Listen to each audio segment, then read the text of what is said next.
Building on my previous discussion of the debate between Eliezer Yudkowsky and George Hotz, I want to say something about merging with AI.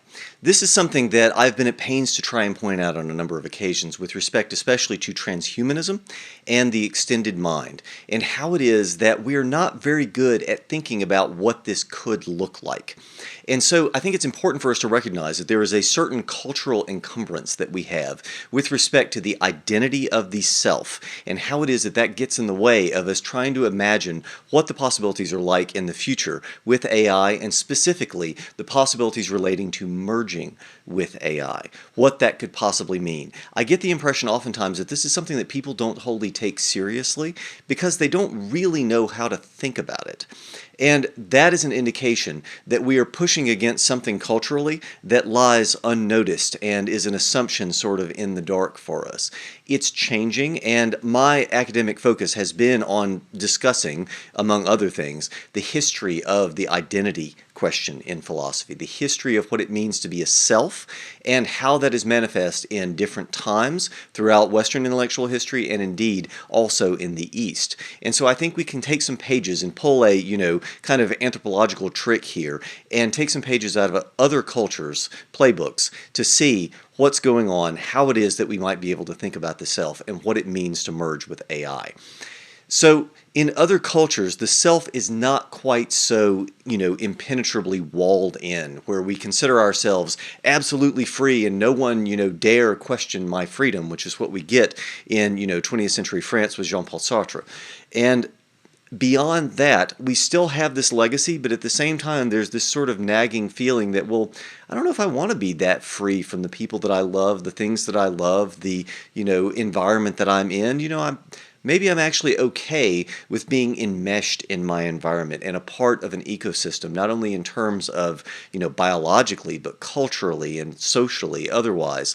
And that deep, embodied, enmeshed state of being is one that I think pushes us in the right direction in considering what it's like to merge with a group, a social group, a culture, and indeed objects in our environment, including potentially computers, knowledge, and ultimately AI. And now this last little bit may sound really strange, the idea of merging with an object, but this is where I would point you to discussions on the extended mind.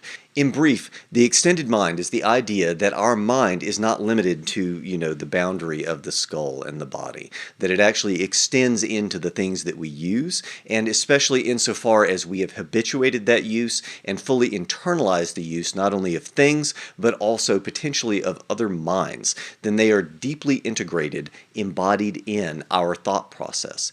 And so when that happens, this is a nod to, Heidegger, and then going on through Maurice Merleau-Ponty, and then ultimately to someone like Andy Clark and David Chalmers in the 1990s and then beyond, where we are increasingly recognizing that the self is something that is porous, it is permeable, and it is possible for us to consider things like substantively merging our mental processes, merging our thought, our feelings, and indeed our being. That's what goes back to Heidegger, our being with AI.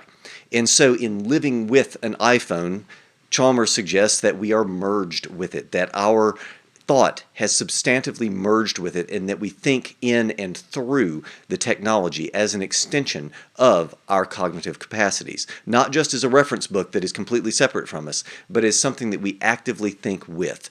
And part of the reason for this is because of the nature of habit and how it is that we are able to deeply internalize something, especially that is used very quickly. And so something that can be used very richly and very quickly can be, in proportion, taken in as a tool that becomes part of our being, part of our mind. And so when we talk about merging with AI, this is the sense I think that we should appeal to, that if it's possible for us to use it very quickly, and we think, okay, well, the interfaces now are pretty good, but they could be better, right? Like still having to type things in. It'll be better when I can speak. We're going to notice a difference when I can speak and then be heard by one of the AIs. It will respond to me then also in speech. We're headed that way very quickly, right? That's not a difficult thing. It's just an engineering question. So that will help. that will help in creating a level of intimacy with regard to that relation that is on par with our interactions with other people. And so that is going to take us across the threshold that makes it possible for us to talk about the extended mind with AI. Now, beyond this, of course, we have things like brain-computer interfaces. What is it going to be like when Neuralink succeeds with human trials and in connecting people to computers, such that you have not only a one-way joystick-like communication for playing Pong or Minecraft or whatever, they've shown both of these right with primates, but also a two-way communication, such that information can go back and forth. And especially then if we not only are interacting with a computer, but then possibly interacting with another mind, either in the machine or a brain-brain interface, something where we are interacting instantaneously, nearly instantaneously, with another mind. One might say at the speed of thought. And so once it is possible for us to do that kind of thing, then we can talk about the next layer of intimacy with respect to that relation. So that accessing a memory and trying to think, okay, what was I doing for breakfast yesterday morning? And that process of trying to recall that and deal with one's own internal mental processes and forces can then be likened to what it is that would happen across a brain-computer interface. And so it seems likely to me that we will integrate whatever it is on the other side of a brain-computer interface with our thought in just the same way that we do in trying to say, okay, I want to remember this, or I want to say something, I'm looking for the right word, whatever it might happen to be. That's the next layer of intimacy, but of course that's not where it stops, right? Because the very thought that I want to do something could also potentially be infiltrated by AI and could also potentially be infiltrated by a computer or maybe even another person. Now, there's lots of scary possibilities here, right? Because we're at the seat of individuality, the seat of thought and mental activity. I mean, what we are then is in question and very much affected by, at the deepest levels, whatever's on the other side of that interface. In other words, when the connectivity reaches a point where it is very much like the internal connectivity of the brain, then we have a kind of maximal layer of level of intimacy that we can experience. That is the sort of thing where, okay, now we are able to talk about merging with an AI system in such a way that my individuality is spread in between myself and then the things that I interact with, including especially what I am most intimately and quickly communicating with. And so in that context, I think we can talk about people merging with machines. Now, where does this enter the debate for Eliezer Yudkowsky and George Hotz? So the debate there was centered around AI safety and alignment, and should we be afraid that they're all going to kill us? And of course, Eliezer is very concerned about this, and to some extent, rightfully so, in the sense that it is a possibility. However, I think it's important for us to notice that there is a significant blind spot with respect to our normal way of talking about these things, specifically with individuality and the question of merging with AI. And so this is something that George brought up, and I want to push a little bit further in saying that one of the things that matters the most here is the speed at which we are able to do that. What technology is going to hit first? That's one of the questions that I have is, are we going to enable the bad actors to do all kinds of terrible things first? Are we going to enable other people to control these things first, which I think I would rather have the AI control exactly what that relation is like than to try and trust another power-hungry individual? And so this is, I think, one of the questions.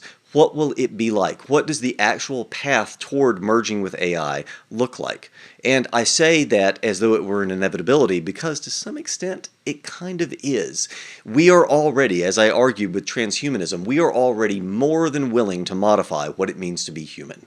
We put glasses on. We, put shoes on to protect our feet. We correct things and, take antibiotics, do corrective surgeries, and et cetera, et cetera, et cetera. It won't be long before we are changing ourselves genetically and that we are able to correct some of the things that we would just rather do without.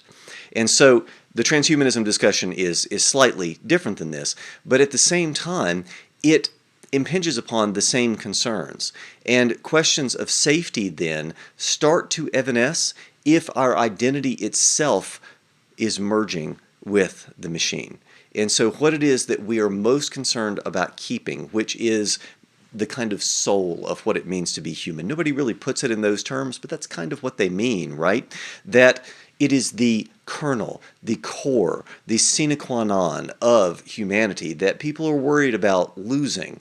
And so as we are entertaining the possibility of merging with AI, I think it's important for us to realize that we are looking at this in the short term and indeed longer term as a kind of augmenting technology, and augmenting technologies tend to be the kind of things that change us. This one just has more possibility to change us at deeper levels than we've ever had before, but fundamentally it is a similar sort of thing. So that's one of the reasons that I remain very optimistic about this, and I think that people are so inclined to want to do this, and that your average person is perhaps better than we give them credit for. It's just that they don't have the power to actually exercise that. I think your average person in general would want to help people, would want to do good things for people, and would not want atrocious things to happen.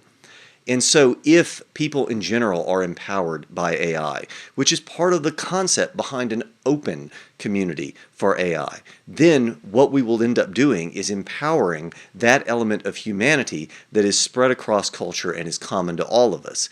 And so without, starting to hear the stereotypical, violins and whatnot in the background as I'm becoming optimistic here, I don't think it's hard to imagine a utopia of that kind. In other words, I don't think it's hard to imagine us pushing in that direction and precisely pushing against existing power structures that would seek to be able to prevent people from helping each other in that way. So because of that, I remain optimistic in this regard, and I remain optimistic with what it is that we are going to do in terms of merging with AI. I think it's a process that we're actually going to enjoy a lot.